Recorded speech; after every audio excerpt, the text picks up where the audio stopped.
Hey, hey, hey, you're beautiful. Hey.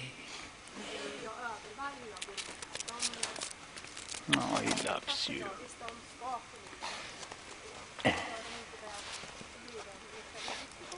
Oh. Oops.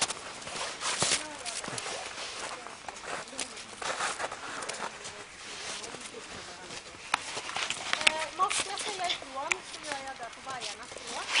Jag kan.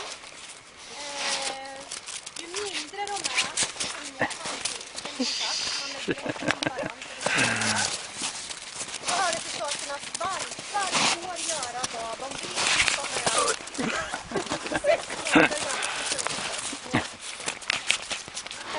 Man har ögonkontakt, man spänner ögonen i varandra och inte funkar. Eller när det inte är bra. Fungerar inte det, i värsta fall så gör jag som vargarna. Jag tar dem över näsan så här. Alltså de biter varandra över näsryggen och det jag kan göra är att ta dem över näsan och klämmer till lite ibland. För det är så de gör på varandra och det är en tillstånd.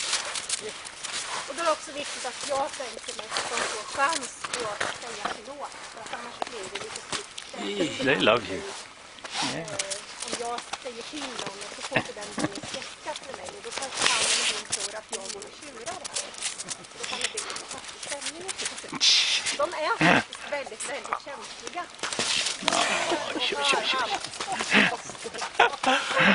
It's funny.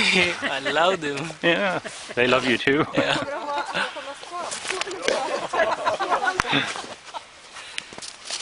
Jag vet inte, men jag skulle inte säga att det här är normalt. It's not normal. They just love you. It doesn't happen every day, Hayden. It's very special. Alltså om någon har hår. Det var lite skojigt i gruppen vi hade igår. Så var det nämligen så att de hade fått tips om hårfärgen.